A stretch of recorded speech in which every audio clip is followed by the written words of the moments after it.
Interface जो मेरा PIO, मैंने डॉक्यूमेंट्स जहाँ पे सारे 15 रखे हुए हैं, सारा किया हुआ है, ठीक है, ये वाला ओपन किया है मैंने, इसमें डॉक्यूमेंट्स यू कैन सी, ठीक है, तो डॉक्यूमेंट्स पे क्लिक करते हैं हम, सो यहाँ पे मेरे सारे डॉक्यूमेंट्स लिस्ट हो गए, ठीक है, bye selecting all those interviews, ठीक है, up to 15, okay, all selected, and I ultimately want to show in network. So basically, if I want to relate my if I want to relate my codes accordingly, I can do that, ठीक है ना, तो क्या है कि इसमें सारे participants के मेरे कोड्स आ रहे हैं, ठीक है, तो क्या है डॉक्यूमेंट्स आ रहे हैं, अब उसको मैं किस तरह से रिलेट करती हूँ, एक्चुअली ये मेरे को कोड से करना था, नॉट डॉक्यूमेंट्स, ठीक है ना, तो यहाँ पे हम कोड्स ओपन करेंगे पहले, okay, so this grounded means that इतनी कोटेशंस है हमारी जिसमें से हमारा एडवर्टाइजमेंट हाईलाइट हो रहा है, ठीक है, इतनी हमारी कोटेशंस है इंटरव्यूज में से जिसमें से हमारा ऑथेंटिक इंफॉर्मेशन निकल कर आ रहा है, एंड सो ऑन, तो हमारी ग्राउंडेड वो चीज दिखाती है फ्रॉम द डॉक्यूमेंट सिलेक्टेड हमारे जो कोड्स निकल कर आए, एंड डेंसिटी हमारी ये दिखाती है कि डेंसिटी मतलब कि कोई भी एक दूसरे पे लोड नहीं हो रहा है, मतलब जितने भी हमारे कोड्स निकल के आए वो सब डिफरेंट डिफरेंट है, and nobody is like overlapping one another, is it clear? So from the various codes I can make this network diagram, so by selecting all my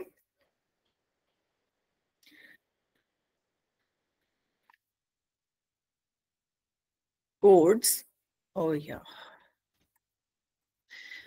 ठीक है ना, I can show in network, I can do like that, तो वो हमें yes, तो ये हमारे जितने भी कोड्स निकल कर आए थे तो हमने इनका नेटवर्क बनाएंगे, अब किस तरीके से कौन सा किससे इंटरलिंक्ड है, सपोज हमारा क्या है, अब जैसे अगर हम टाइम कॉन्स्टेंट की बात करें, ठीक है, तो हमारा टाइम कॉन्स्टेंट में क्या क्या चीज आ रही है, ये सब एक दूसरे से अलग से रिलेटेड है, बट हम इनके बीच में लिंक क्रिएट कर सकते हैं, कैसे, अब हम यहाँ पे create link, so time constant is related with कि टाइम किसी के पास कम है किसी के पास ज्यादा है, डिपेंडिंग अपॉन देयर पर्सनालिटी, तो अकॉर्डिंगली हमने यहाँ पे लिंक क्रिएट किया टाइम कॉन्स्टेंट का पर्सनालिटी के साथ, ठीक है, तो यहाँ पे यस, तो यहाँ पे अब क्या है कि यहाँ पे हम नेम भी दे सकते हैं, किस तरह से, यहाँ पे हम कोड्स को क्या कर सकते हैं, मूव कर सकते हैं, टाइम कॉन्स्टेंट के अंडर पर्सनालिटी टाइप लेके आ सकते हैं, सिंपली कोड मर्ज कर सकते हैं, मर्ज हम तब करते हैं कोड्स जब वो सेम चीज बता रहा हो, ठीक है ना, समझते हैं ना कि हमने दोनों चीज को उठा के मर्ज कर दिया, मतलब कि वो बता रहा था, am I audible and the screen is visible? Yes, ma'am, exactly. Yes, ma'am. Okay, so this link code, ठीक है, it's a property of personality type, अगर मैं लिंक कर रही हूँ तो उसका रीजन क्या है, is a property of personality type time constant, या कॉन्ट्राडिक्ट करता है पर्सनालिटी टाइप को, या पार्ट है, नो नेम, कॉज है पर्सनालिटी टाइप, अकॉर्डिंगली कुछ भी रीजन में देके यहाँ पे, मतलब जो भी रीजन अप्लाई हो रहा है वो रीजन देके, या मैं यहाँ पे सिंपली क्या दे देती हूँ कि टाइम कॉन्स्टेंट क्या है कि वो एक तरह से पार्ट है पर्सनालिटी टाइप का, ठीक है, तो वो क्या स्टेटमेंट यहाँ पे शो होगी, is part of, okay, and accordingly अब मैं क्या जैसे प्राइवेसी कंसर्न्स हैं, तो प्राइवेसी कंसर्न यहाँ पे मैंने सिलेक्ट किया, इसको मैंने लिंक किया,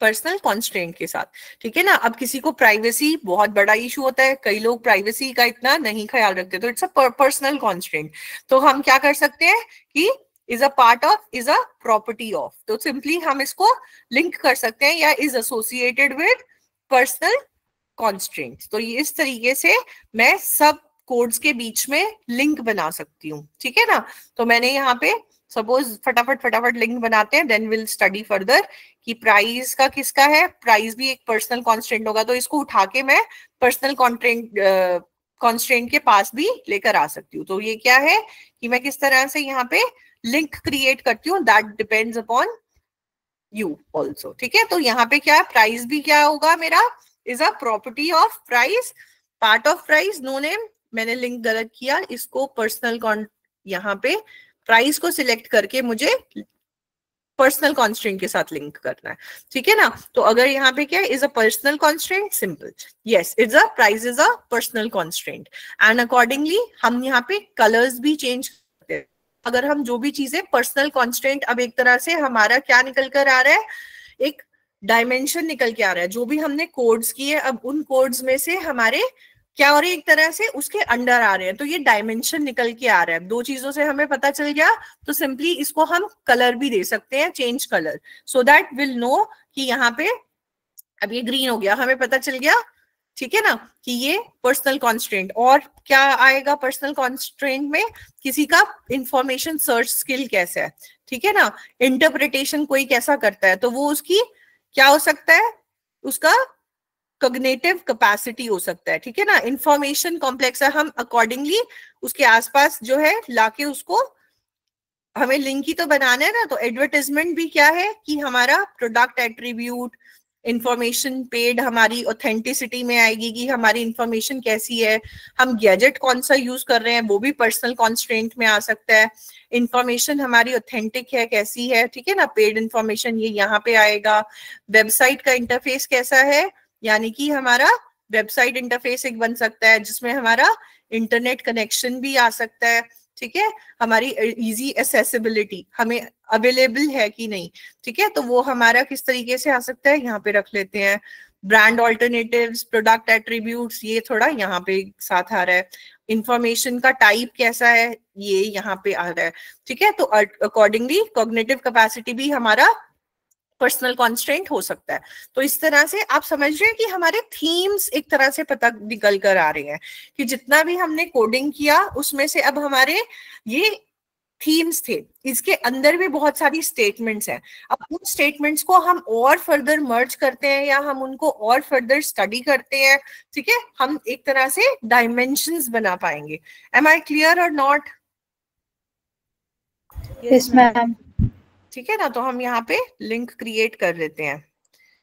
तो हम यहाँ पे कुछ भी लिख देते हैं फिलहाल, ताकि हम आगे स्टडी कर पाए।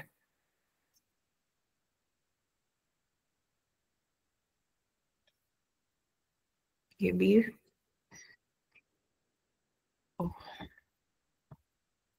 Just give me a second.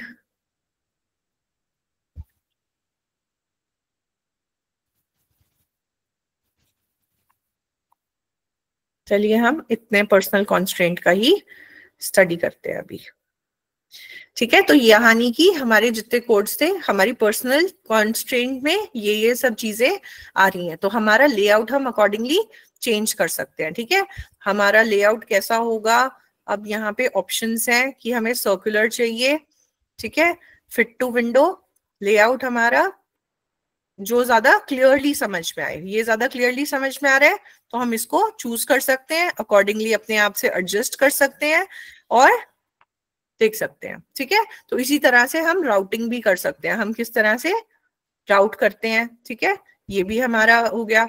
ठीक है, आप जब सब में लिंक्स क्रिएट कर दोगे ना कुछ, तो आपका एक तरह से पिक्चर निकल कर आ जाएगा।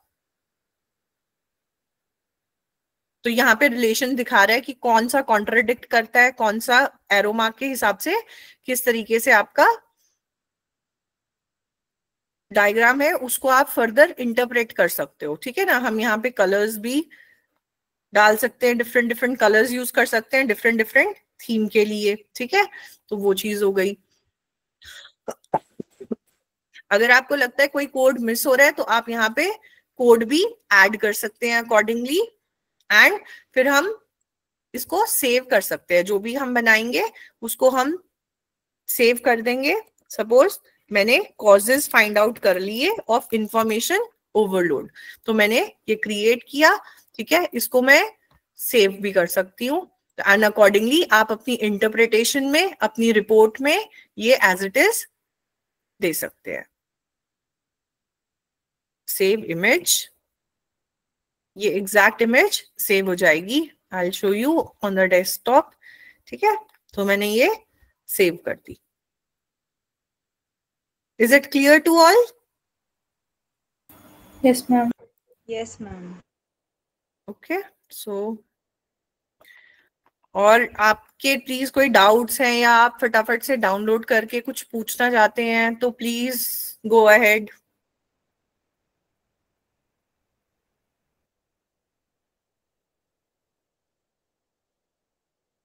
कोई भी डाउट है please feel free to ask.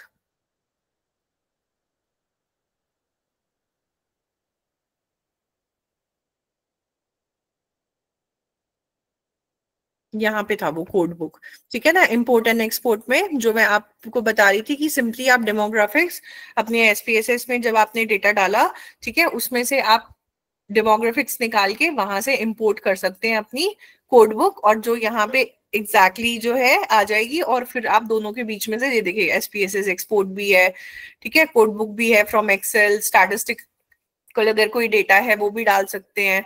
तो यहाँ पे हम ट्विटर से भी ले सकते हैं, तो ये अलग अलग तरीके से आप यहाँ पे अपनी फाइल डाल सकते हैं from various platforms.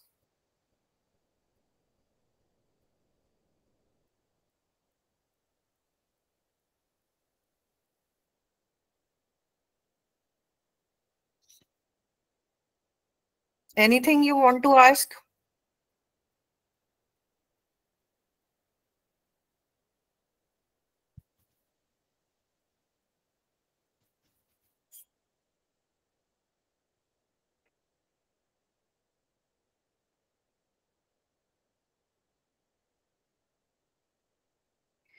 I think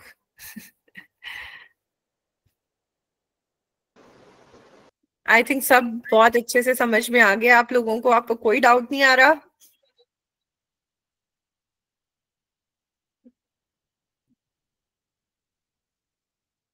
So that is all from my side about qualitative research using Atlas TI. It's a very easy and great software for analysis of qualitative study. So I hope you all the best for doing qualitative research, and please feel free to ask and connect to me anytime about anything regarding this software. I'll be very obliged to help you all. Thank you.